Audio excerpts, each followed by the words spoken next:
Alors, nous allons à présent poursuivre la formation sur le logiciel R. Donc ici, nous allons beaucoup plus nous appesantir sur la partie statistique, déjà visuelle, donc la visualisation de données. Donc, nous allons vous montrer comment est-ce qu'on peut, n'est-ce pas, présenter les graphiques et calculer et faire quelques statistiques simples. Donc, concernant les graphiques, donc sous R, donc la base pouvoir faire des graphiques sous R, donc c'est l'utilisation de la fonction plot, donc une fonction qui s'appelle plot, donc qui permet de réaliser des graphiques sous R.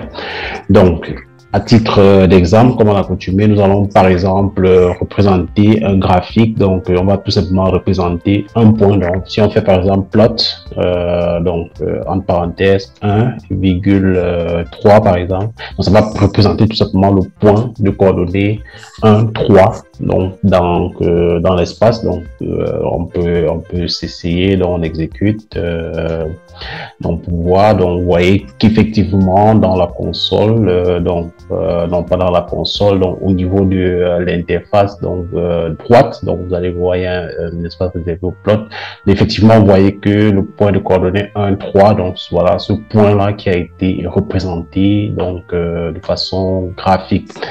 Donc, on peut représenter une série de plusieurs points, par exemple. Donc, au lieu de mettre plot, donc on peut mettre plot et puis en parenthèse, on va mettre C, le point C, n'est-ce pas, de coordonnées 1, 8, et puis par la suite virgule, donc ensuite le point C, n'est-ce pas, par exemple de coordonnées 3 et 10, donc 3,3 10, donc on a ça. Donc lorsqu'on exécute là, donc vous allez voir dans l'interface droite au niveau du graphique donc error comma in plot, donc il y a un problème là, donc au niveau de notre graphique, de notre plot. Donc on a un C, plot, C, ok, donc il y a une double parenthèse là qui n'a pas lieu d'être, donc on va supprimer cette double parenthèse là. Et puis tout simplement exécuter. Donc on va voir là à droite que effectivement les deux points, donc C, donc de coordonnées 1, 3 a été représenté donc là tout bas, et puis le point l'autre point de coordonnées 8 10, donc qui est là, donc à l'extrême droite là, qui a été n'est-ce pas représenté. Bon, on peut effectivement donc rallier plusieurs points. Donc vous avez compris le principe. Donc, on peut également représenter plusieurs points, donc pour pouvoir faire des représentations graphiques sur R. Voilà, donc au niveau de la représentation graphique, il y a un certain nombre d'outils qui sont assez importants. Donc on va commencer par exemple par les labels. Donc c'est important que qu'un graphique ait un certain nombre d'éléments qui permettent d'identifier que ce soit les variables, les éléments comme les titres. Donc pour le moment, nous allons commencer par le label.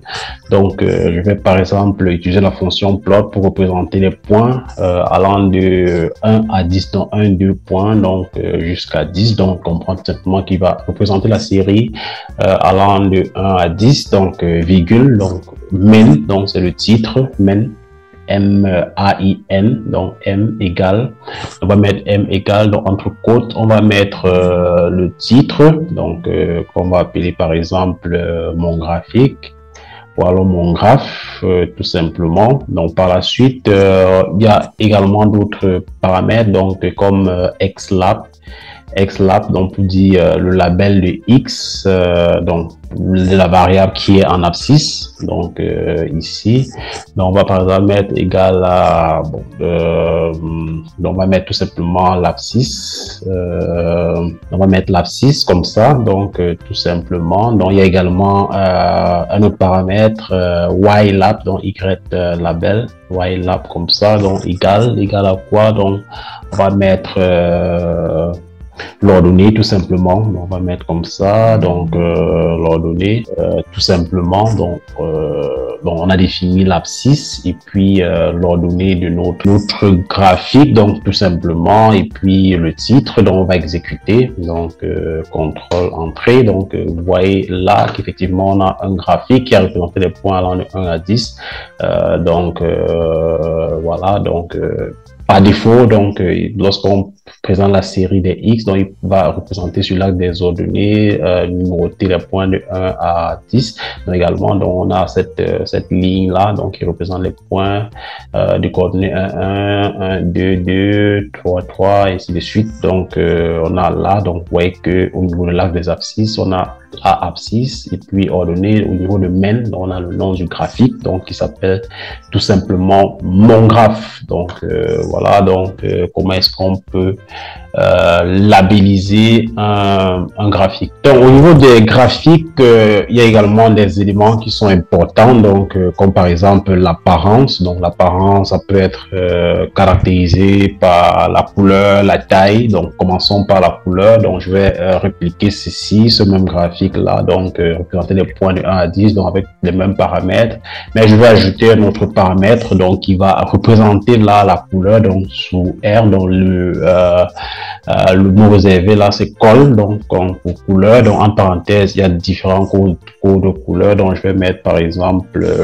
red, donc entre côtes, red, donc rouge, donc red tout simplement. Et donc lorsque je vais exécuter, donc vous allez tout simplement voir que là, donc dans ma tous les points ont une représentation rouge, donc et non plus la valeur par défaut qui est le noir. Donc on a défini plus haut, donc vous pouvez définir toute la panoplie des couleurs que vous pouvez imaginer, rouge, jaune, et ainsi de suite. Donc je vous laisse le soin de deviner, donc vous avez certainement compris. Donc au niveau de l'apparence, on peut également n'est-ce pas, définir la taille, donc la taille, donc qui est, donc je vais recopier ceci, donc cette dernière commande, donc pour ajouter un paramètre, donc qui sera la taille, donc la taille du point, donc je vais coller là. Donc en plus de la couleur, par exemple, on peut ajouter la taille, donc qui est matérialisée par le mot réservé. Le mot réservé sexe, donc CEX, donc CEX, donc égal à 2 par exemple. Donc on va voir ce que ça donne. Donc il y a différentes tailles. Donc lorsque j'exécute, donc vous allez voir la différence. Vous voyez que la taille du point est beaucoup plus élevée que la taille qu'on avait précédemment, donc au niveau du graphique. Voilà, donc en plus de tous ces différents éléments, donc ça c'est au niveau de la taille, donc on peut n'est-ce pas, représenter une séquence de points, donc comme on l'a vu tout à l'heure. Donc là on est au niveau des points, donc à défaut d'avoir des points comme c'est le cas actuellement, donc on peut décider donc d'avoir plutôt une ligne, donc à défaut d'avoir les points qui est la valeur par défaut. Donc je vais recopier tout simplement la même commande, je vais coller là. Donc qu'est-ce que je vais ajouter? Donc je vais ajouter un élément qui permet d'identifier la ligne, donc je vais mettre type dans le type. Donc le type ici est égal, donc le type est égal à entre côtes, je vais mettre L. Lorsque je mets L, donc il comprendra tout simplement qu'il s'agit bel et bien d'une ligne. Donc je vais mettre donc je vais exécuter là, donc voilà.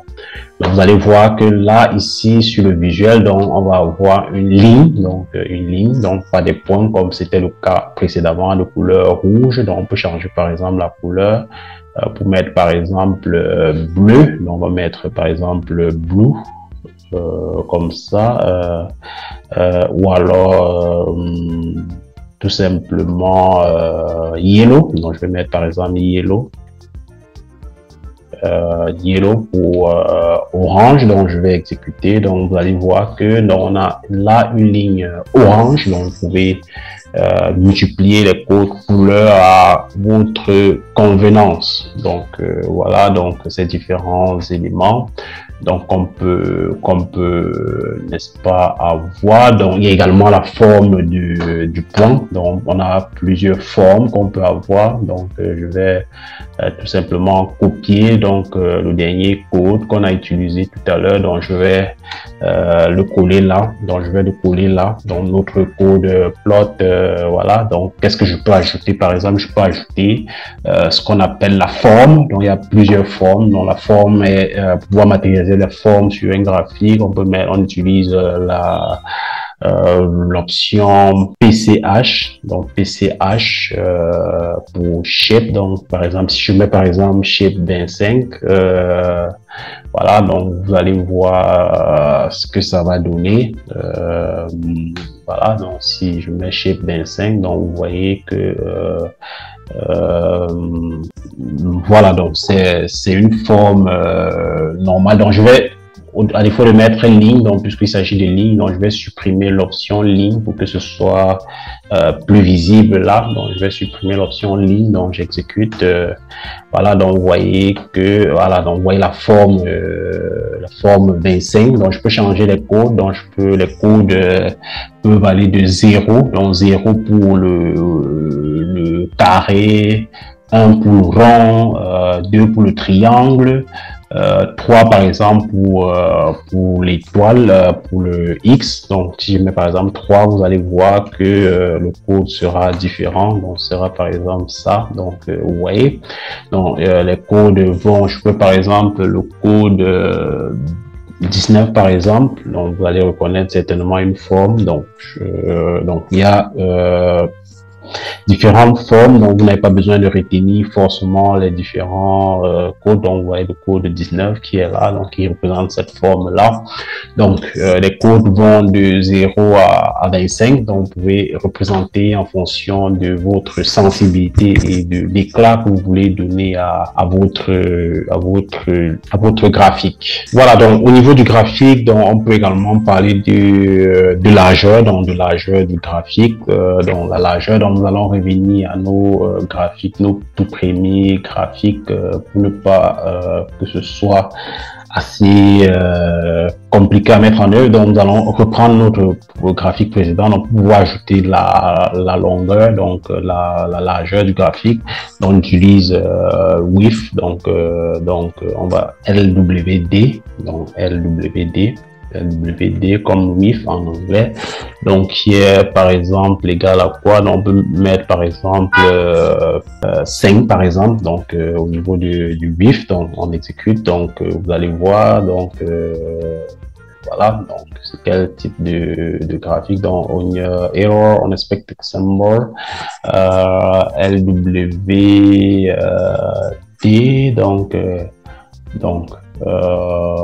donc ça doit être sur les types lignes. Donc il y a une virgule qui manque là, donc voilà, donc on va exécuter tout simplement. Voilà, donc vous voyez la largeur. Donc on peut mettre, si on ajoute ligne là, donc si on ajoute par exemple au niveau du type, donc on ajoute par exemple le type ligne, donc type égal entre côtes ligne. Donc vous allez tout simplement constater le changement, donc une ligne un peu plus épaisse. Donc si on réduit par exemple la largeur à 2 par exemple, donc évidemment la ligne va prendre une proportion beaucoup moins importante, donc tel que vous pouvez le constater là.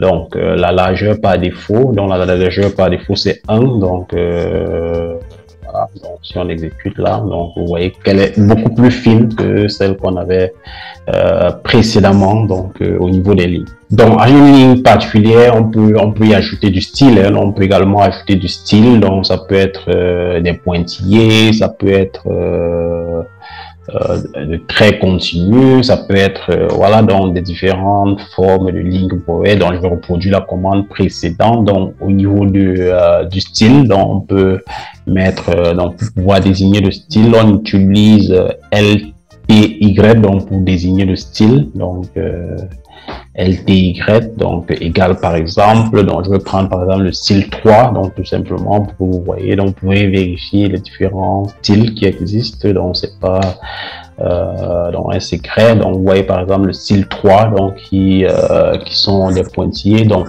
il y a en général 6 styles. Donc le style 0, donc c'est pour ligne, donc le style 1, donc c'est une ligne solide, donc une ligne continue. Donc le style 2, donc représente voilà, donc les pointillés, donc on peut vérifier donc en commençant par le style 0. Donc lorsqu'on exécute, vous voyez bien que là donc bon, c'est sans contenu. Donc si on met par exemple 1, donc vous allez voir que c'est une ligne tout simplement continue là. Donc si on met 2, donc vous allez voir le style, donc un nouveau style s'afficher là.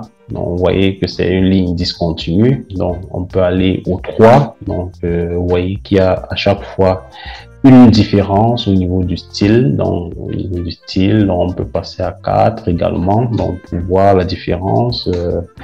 Voilà, donc en fonction du visuel que vous souhaitez avoir. Donc, le dernier, donc, on peut par exemple mettre également 6. Donc, pour voir, donc, pourquoi ça ressemble. Donc là, donc, on a un style bon, qui n'est pas très différent des styles précédents. Donc, vous avez la possibilité de choisir le style en fonction de vos goûts, du type de travail que vous réalisez, du type de visuel que vous voulez pour vos graphiques. Voilà, donc sous R, on a également la possibilité donc, de représenter des graphiques multiples, donc des graphiques multiples, donc en utilisant toujours la commande plot.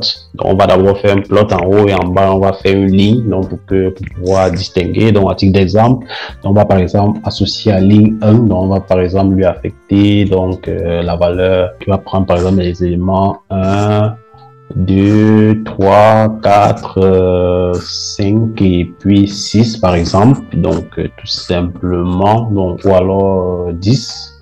Donc, qu'il n'y ait pas trop de continuité. Donc, on va affecter à l'élément ligne 2, par exemple, on va lui affecter quelle valeur? Donc, on va lui affecter un vecteur, donc, qui s'affecte naturellement sous R, déjà dans la fonction C, vous le savez déjà. Donc, le vecteur 2, par exemple, 5, 7, 8, 9 et puis 10 par exemple, donc deux vecteurs de même taille bien évidemment. Donc on va faire un plot par la suite. Donc on va utiliser la commande plot pour pouvoir dessiner donc la ligne, donc une ligne qui va contenir d'abord la ligne 1 par exemple, line 1, donc voilà, donc il y aura pour type par exemple L, donc ligne, donc on va définir ligne. Donc par la suite on va par exemple lui affecter une couleur, donc color equal donc la couleur donc de notre ligne, c'est par exemple le blue. On va mettre blue cette fois-ci. Donc on va d'abord représenter cela. Et par la suite, qu'est-ce qu'on va faire? Donc, on va faire un line. Donc, line, c'est pour représenter les lignes, donc pouvoir les juxtaposer sur le même graphique. Donc, on va faire une line. Donc, la commande lines permet de représenter les lignes.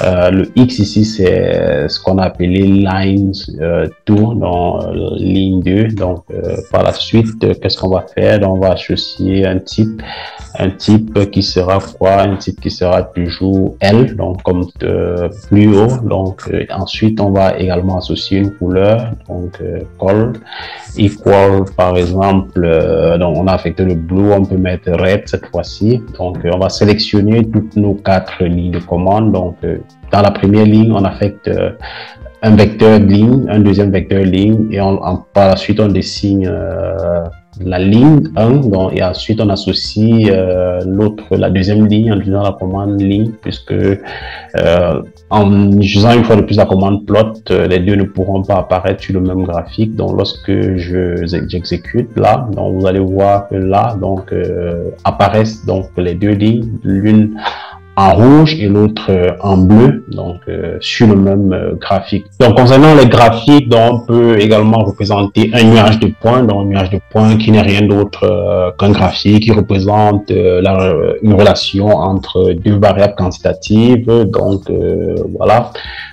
Donc c'est le moins qu'on puisse dire. Donc pour pouvoir représenter par exemple notre nuage de points, on va affecter à une variable x, on va lui affecter plusieurs points. Donc on va prendre un vecteur donc d'une taille assez considérable. On va ajouter les éléments 5, 7, 8, 7 encore, 2, 9, 4, 11, 12, 9 et 6 par exemple. Donc on a ce premier vecteur là, donc un deuxième vecteur qu'on va appeler y, à qui on va associer la valeur c. Donc c'est la fonction qui permet de définir les fonctions. Donc on va par exemple donner au premier vecteur le premier élément la valeur 99, par la suite 86 et ensuite 87 et par la suite 88 par exemple, 111, 103, 87, 94, 78, 77, 85 et puis 86 par exemple. Donc ces deux vecteurs 1, 2, 3, 4, 5, 6, 7, 8, 9, 10, 11, 12 et ici 1, 2, 3, 4, 5, 6, 7, 8, 9, 10, 11, 12. Donc deux vecteurs de taille 12. Donc on peut représenter le nuage de points donc en utilisant tout simplement la fonction plot. Donc on va faire fi des différents paramètres qu'on peut utiliser, plot x, y. Et donc là, lorsqu'on va sélectionner nos trois commandes et puis exécuter, donc vous allez voir que effectivement, il va représenter le nuage de points qui représente les différents points qu'on a plus haut. Donc bien évidemment, comme sur tout graphique, on peut ajouter un titre. Donc on peut par exemple maintenir les mêmes éléments donc et mettre notre main là, donc comme titre du graphique de notre nuage de points.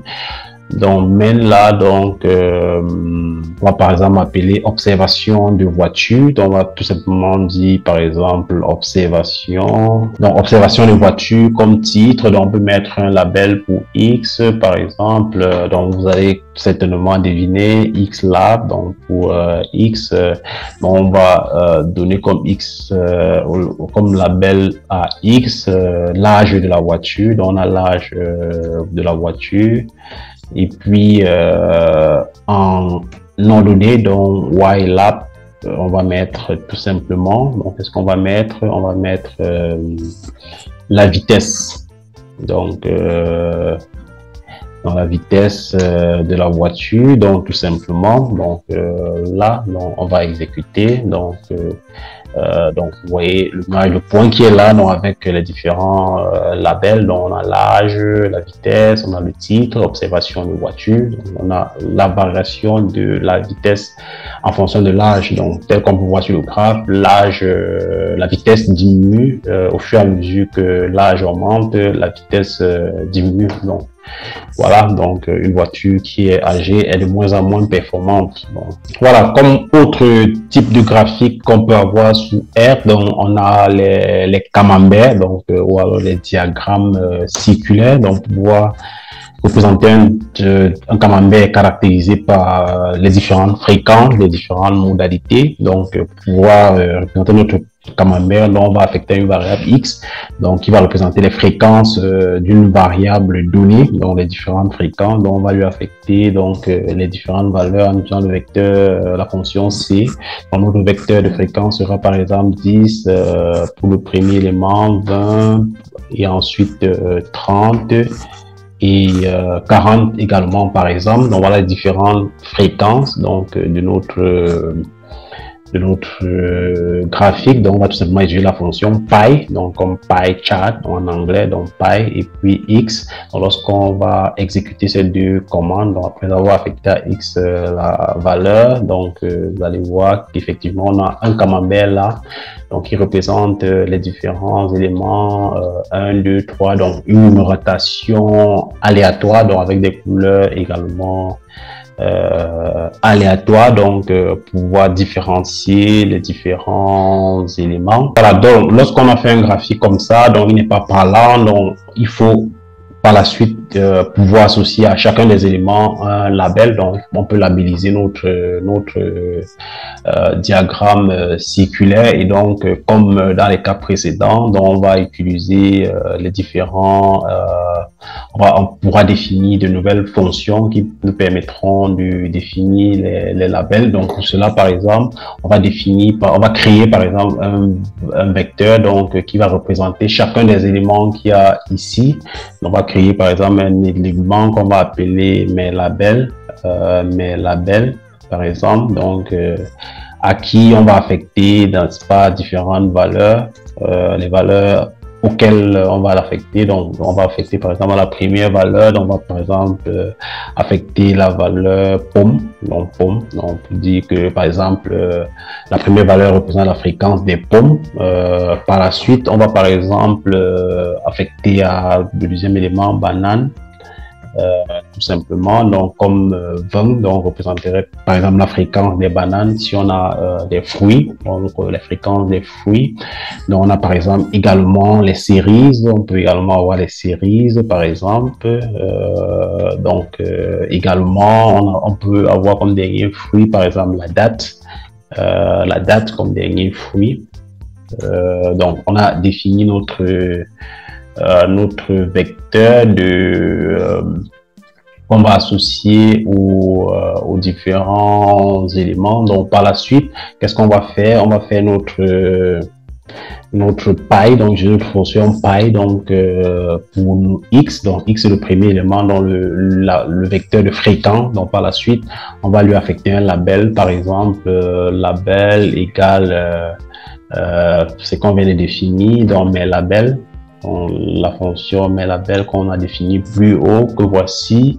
Par la suite, on peut mettre un titre comme dans tous les autres types de graphiques. Main, par exemple, égale à, on va mettre répartition des fruits, par exemple. Donc, répartition des fruits. Donc, par la suite, qu'est-ce qu'on va faire? Donc, après avoir mis, par exemple, min, on peut mettre col, donc pour couleur égale colors. Donc, il va mettre des couleurs, voilà, donc voilà, on va choisir des couleurs appropriées. Donc on va exécuter ces deux lignes, donc puisque on aura besoin déjà dans un premier temps d'affecter à mes labels une valeur dans un vecteur de label représentant les modalités de nos variables ici. Donc voilà, donc on va exécuter. Donc error.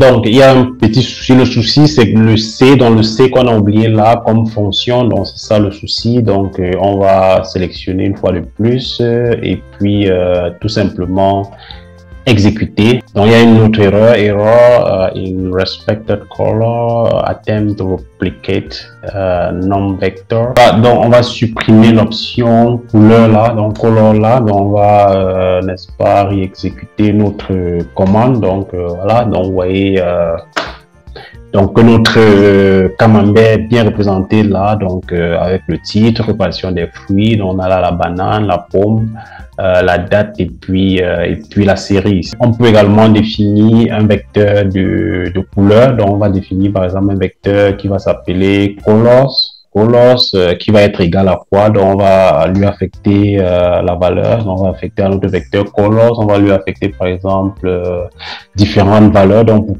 pour affecter des couleurs précises à notre camembert. Donc la première couleur par exemple, on va l'appeler blue. Donc on voudrait par exemple que notre fruit pomme ait la couleur bleue, donc comme ça. Donc par la suite, comme deuxième couleur, donc représentant le fruit banane, donc on va lui affecter la couleur jaune, donc à la banane, donc pour que ce soit cohérent. Donc yellow.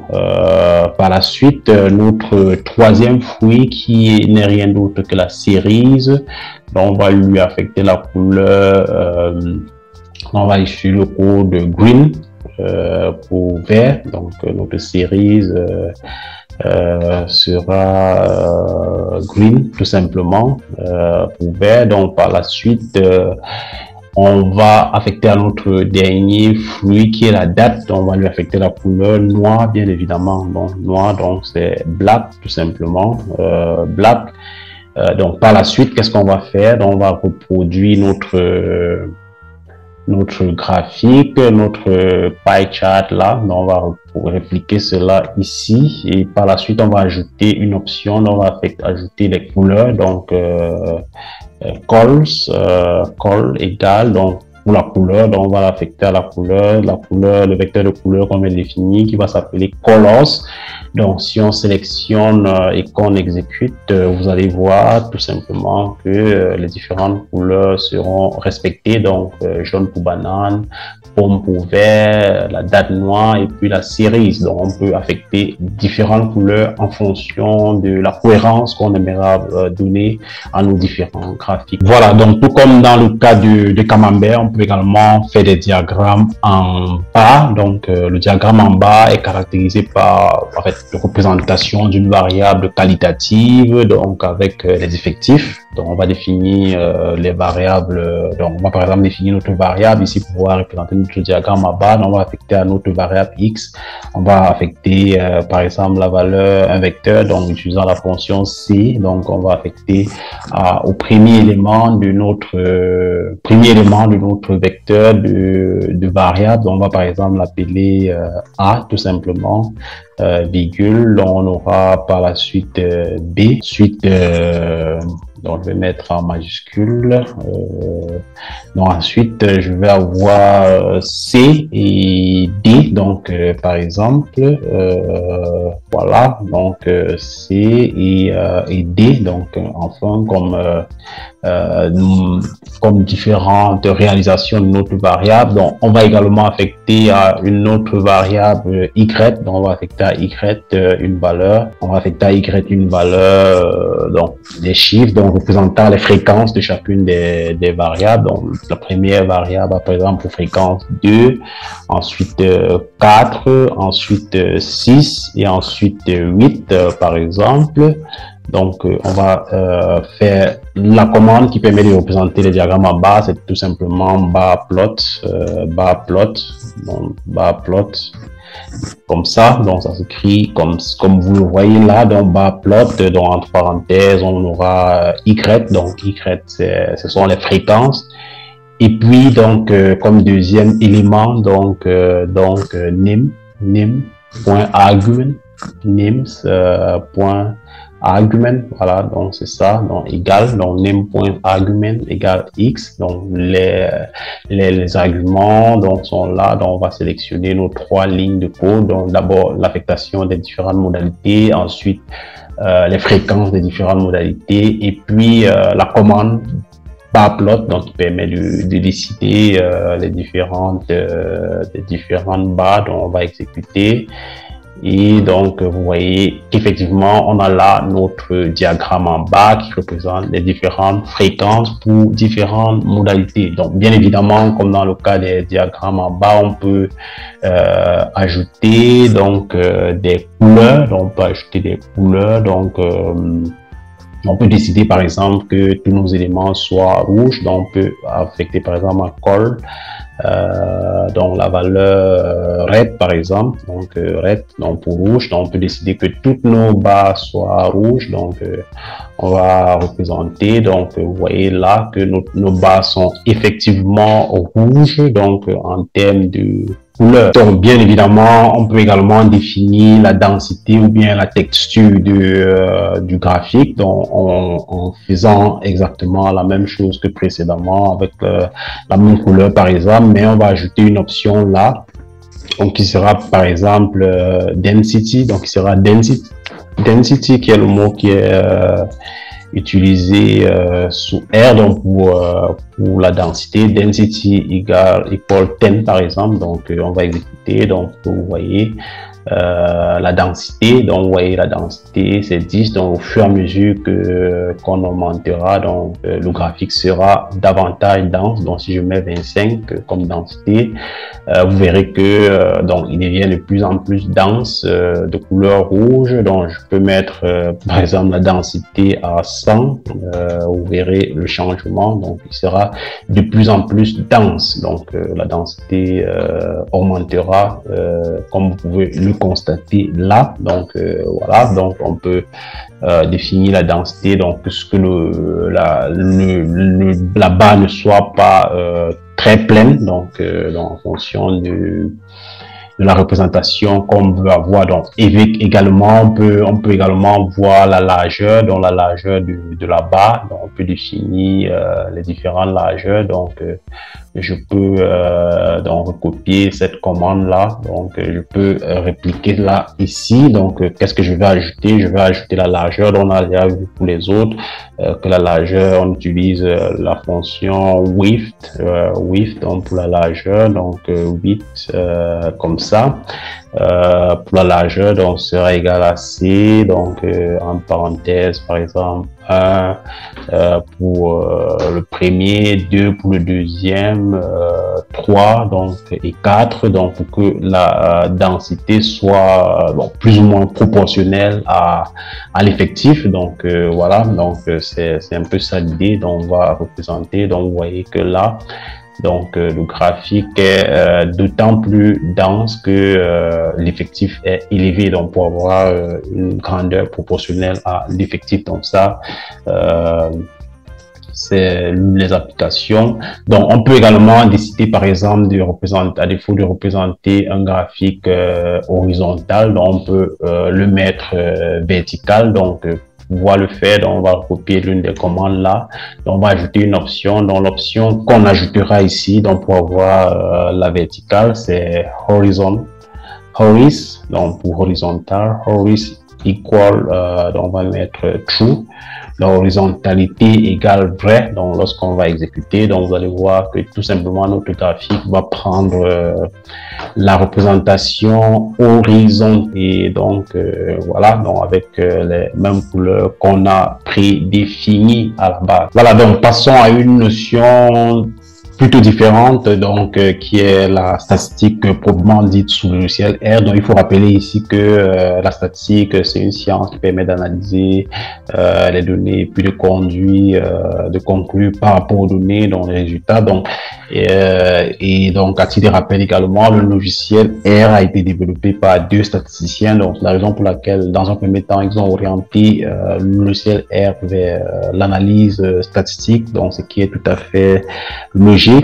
Mais donc, ce que nous allons faire dans cette partie statistique, c'est donc de représenter quelques éléments de statistique de base, comme les moyennes, les médianes, modes, les minimums, percentiles. Donc, également, ça, c'est pour ce qui est des tendances centrales. Donc, pour ce qui est de la dispersion, on peut regarder les variances, également les variances, les covariances, les probabilités, les distributions de probabilités. Donc, pour le langage R. Donc, commençons déjà par dire que sous R, on pourra faire des statistiques, donc il faut bien évidemment des bases de données. Donc on a défini un peu plus précédemment ce qu'on appelle les datasets, donc les data frames déjà, donc définir les données. Donc ici, donc il y a un certain nombre de données qui sont sous R, donc qui existent déjà.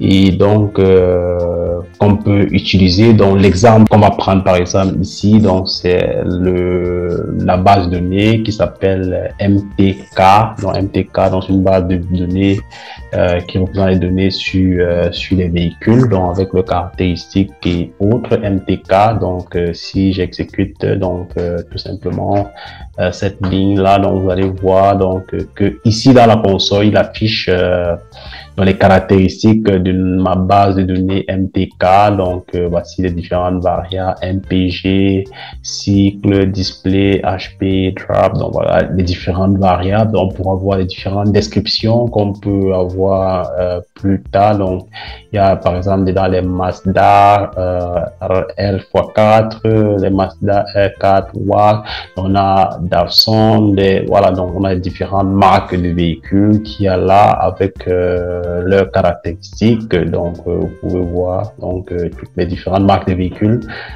qu'on peut trouver dans cette base de données, Mercedes, Toyota et autres, donc avec des différentes caractéristiques, cylindrées, voilà, donc et tout ce que vous pouvez imaginer donc comme caractéristiques que peuvent avoir un véhicule. Donc il suffira de taper MTK, donc et puis donc vous pouvez également taper une aide donc sur MTK, donc en tapant tout simplement point d'interrogation et puis point d'interrogation MTK, donc point d'interrogation MTK, donc pouvoir avoir un certain nombre d'informations là-dessus.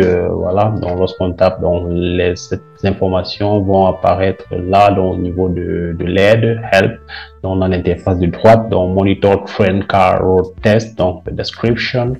Voilà, donc the data was extracted from the 1974 motor train US magazine and comprise fuel consumption, donc la consommation d'essence et 10 aspects automobiles conçus et performance de 32 automobiles. Donc il y a 32 automobiles, donc tels qu'on a vu là, donc avec les différentes caractéristiques, donc voilà, donc les différents éléments MP, mile per US gallop, donc number of cylinders, donc voilà, donc les cylindrées, voilà, donc les différents éléments, donc les caractéristiques en fonction des différents types de voitures qu'on peut avoir. Donc ça, c'est une base de données, donc qui est n'est-ce pas, incorporée sous R. Voilà, donc ayant une base de données comme celle-ci, donc MPK, qui est incorporée sous R, donc on peut chercher à avoir un certain nombre d'informations sur la base de données. Donc on peut par exemple créer notre nouvelle base de données qu'on va appeler data-K par exemple. Donc on va affecter à cette nouvelle base de données, donc vous connaissez déjà l'affectation, on va affecter à cette nouvelle base de données MTK, donc pour ne pas voilà, donc on va créer notre base de données qui va s'appeler data-K, donc à laquelle on va affecter la valeur MTK, donc tout simplement, donc on va exécuter, donc lorsqu'on exécute, donc vous allez voir dans l'interface de droite là en haut qui aura effectivement donc une nouvelle base de données. Donc je vais voir si ça a été effectivement exécuté. Donc ça n'a pas été fait, donc je vais exécuter. Donc voilà, la commande a été exécutée. On peut voir là dans le membre de droite qu'il y a effectivement la base de données MTK qui a été générée, donc qu'on peut même visualiser juste en cliquant là, donc à droite là, donc lorsqu'on clique, donc la base de données va apparaître là, donc au niveau du script, donc tout à côté du script, donc on a les différentes caractéristiques qu'on a vues tout à l'heure, la masse, les cylindrées, donc toutes les différentes caractéristiques, donc en fonction des différentes marques de véhicules, donc les différentes caractéristiques du véhicule. Donc on va tout simplement fermer cela. Donc ensuite, donc, on peut le faire directement en utilisant view, tout simplement, view, entre parenthèses, le nom de la base de données. Donc, si on utilise cette commande, donc on aura le même résultat. Voilà, donc, on peut également rechercher un certain nombre d'éléments, donc, sur la base de données, comme la dimension, donc, en utilisant la fonction dim. Donc, si on utilise la fonction dim qu'on applique à data-K qu'on vient de créer. Donc, on exécute là, donc la dimension va apparaître dans la console. Donc, c'est une base qui a 32 lignes et 11 colonnes. Donc, les 11 colonnes représentent les différentes variables. Donc, les 32 représentent les 32 véhicules, donc les 32 marques de véhicules qu'il y a dans notre base de données. Donc, là, donc, en utilisant la dimension, donc, on peut avoir le nom, donc, en utilisant le names, la fonction names, voilà, donc, et puis, le nom de notre base data-K exécutée. Voilà, donc, lorsqu'on exécute, donc, on peut avoir les différents noms, donc, voilà, donc, les différents noms, donc, on a ça, donc, MPG, cylindrée, voilà, titre, donc, toutes les différentes variables qu'il y a dans notre base de données. Fonction raw names avec S à la fin permet de déterminer les différentes variables. Donc, les différentes variables dans notre base de données représentent les caractères, les types, les différentes marques de véhicules qu'il y a dans notre base de données. Donc j'exécute. Donc, vous voyez l'affichage là. Donc, il affiche donc effectivement les différentes marques de véhicules, Mazda, jusqu'à voilà, donc Mercedes et autres, dans les différentes marques, les marques de véhicules. Donc voilà, donc ces différentes marques là qui s'affichent. Donc il y a la fonction nrow, donc ça permet d'avoir cet affichage là. Voilà, donc lorsqu'on a a les caractéristiques globales de notre base de données. Donc, on peut également regarder les éléments de façon spécifique. Donc, une variable, par exemple, donc étant toujours dans notre base de données, donc on peut par exemple regarder les caractéristiques d'une variable particulière. Donc, on va d'abord taper le nom de notre base de données qui s'appelle donc on a appelé data k, donc la voici. Donc pouvoir avoir un élément secondaire, donc une variable, donc on utilise le symbole $, donc pouvoir passer de la base globale à une variable. Donc parmi les variables qui s'affichent automatiquement là, donc on va scroller donc pour sélectionner l'une des variables dont on aimerait avoir des caractéristiques, par exemple la cylindrée. Donc on sélectionne là, donc lorsqu'on exécute cette ligne là, donc vous voyez que donc ça affiche toutes les différentes cylindrées qu'on a donc dans notre base de données. Donc pouvoir afficher dans les différentes cylindrées, donc les différentes variables. Donc les cylindrées sont 6, 4, 6, 8, donc ainsi de suite. Donc voilà les différentes cylindrées qu'il y a dans notre base de données. Donc voilà le résultat qui s'affiche. Donc on peut également faire des tris, donc ranger par exemple dans l'ordre croissant, donc faire un sort, donc la commande sort,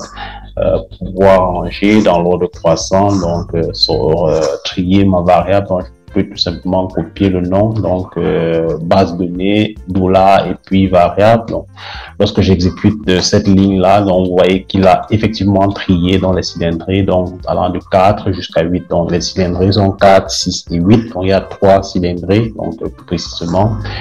Donc, dans notre base de données. Donc, on va passer à présent à l'analyse proprement dite de données. Donc, des analyses beaucoup plus simples sur les statistiques descriptives notamment. Donc, on va essayer de regarder toujours dans notre exemple tout à l'heure. On peut utiliser, par exemple, représenter un sommaire donc de notre base de données dans les différentes caractéristiques en utilisant la fonction summary.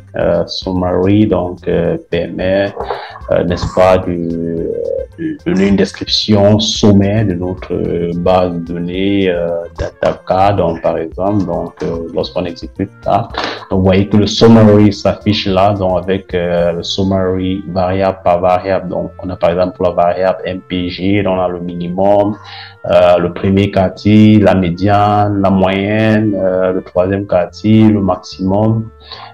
Voilà, donc pour chacune des variables, on a ces différentes caractéristiques là, sommaire, donc minimum, maximum, en passant par la moyenne de chacune des différentes variables là, donc dans l'ordre dans lequel ils apparaissent dans la base de données. Donc voilà, donc tout ce qui est des différentes descriptions. Donc voilà, mais de façon spécifique, on peut calculer des statistiques données donc pour une variable précise. Donc par exemple les caractéristiques descriptives tendance centrale. Donc on peut par exemple calculer le maximum par exemple d'une variable. Donc si c'est une variable quantitative, donc maximum par exemple dans data max, donc entre parenthèses, donc max c'est une fonction, mon fonction max, donc parenthèse, donc data, voilà, donc data k, donc qu'on appelle notre base de données qu'on appelle data k, donc on met le $, donc on va par exemple trouver le maximum de quelle variable, donc de notre variable HP par exemple. Donc on peut exécuter là, donc vous voyez que le max s'affiche donc dans la console là, donc le max de cette variable est de 335. Donc on peut également regarder le minimum donc de la même variable. Donc on va coller la même commande. Donc à défaut de max, on va plutôt mettre min. Donc min, c'est la fonction qui permet d'avoir le minimum. Donc on va exécuter cette ligne. Donc vous voyez que le minimum est de de 52, donc pour ce qui est de cette variable HP là, donc c'est l'affichage qui est là. Donc pour nos deux éléments là. Voilà, donc tout comme dans le cadre du maximum et du minimum, donc on peut calculer les autres statistiques de tendance centrale comme la moyenne. Donc pour la moyenne, on utilise la fonction min. Donc, si on utilise la même commande de tout à l'heure, donc on peut calculer la moyenne donc, en utilisant donc, cette commande min. Donc, lorsqu'on exécute, voilà, donc lorsqu'on exécute cette ligne-là, donc vous voyez que donc il donne la moyenne de notre variable HP qui est de 146. Voilà, donc on peut également avoir d'autres statistiques descriptives simples comme par exemple la médiane. Donc la médiane, donc en utilisant tout simplement la fonction médiane. Donc lorsqu'on exécute, donc vous voyez que il donne effectivement la médiane qui est de 123 dans la médiane de cette variable là. Donc, on peut également calculer le mode, par exemple. Donc, le principe est le même. Donc, on utilise la fonction mode. Donc, lorsqu'on exécute, donc vous allez voir le mode de notre variable numérique, donc qui est la modalité donc de la variable qui a le plus grand effectif. Voilà. Donc, on peut également avoir d'autres statistiques descriptives simples, donc comme les percentiles. Donc, les percentiles notre base de données. Donc, on peut par exemple, donc, pour avoir les percentiles, donc on peut utiliser par exemple la fonction quantile, donc quantile comme ça, donc quantile. Donc en parenthèse, on va mettre le nom de notre base de données suivi du symbole $, donc data k, donc notre base de données data k $, donc on va mettre le nom de notre variable, donc par exemple la variable WT, donc et puis donc au niveau de C, donc on va définir un vecteur qui va donner donc un élément qui donnera le quantile qu'on veut calculer, donc 0,75 par exemple, donc c'est le troisième quantile. Donc lorsqu'on exécute, donc vous voyez que donc le troisième quantile, donc il précise également que le quantile 75% est de 3,61. Donc, si on avait, à défaut de mettre 25, 75, on avait plutôt mis 25. Donc, vous voyez que là, donc, on a le quantile 25%, donc le premier quantile, donc, qui est de 2,58. Donc, si on met 0,5 là, on aura la médiane. Donc, ça ne sera pas différent de la valeur médiane. Donc, la valeur médiane est de 3,32. Donc, voilà quelques petites statistiques descriptives qu'on peut avoir. Donc, en utilisant le logiciel R. Donc, pour le moment, on va se limiter là. Donc, pour cette partie introductive au logiciel R. Donc par la suite, on va produire des vidéos beaucoup plus poussées, donc pour pouvoir faire des analyses un peu plus poussées. Donc je pense que avec ce qu'on a vu dans les différentes parties, donc vous avez les bases pour pouvoir vous prendre en main donc en logiciel R et pouvoir aborder n'importe quelle thématique. Donc nous allons y ajouter d'autres différents éléments permettant d'enrichir cette introduction.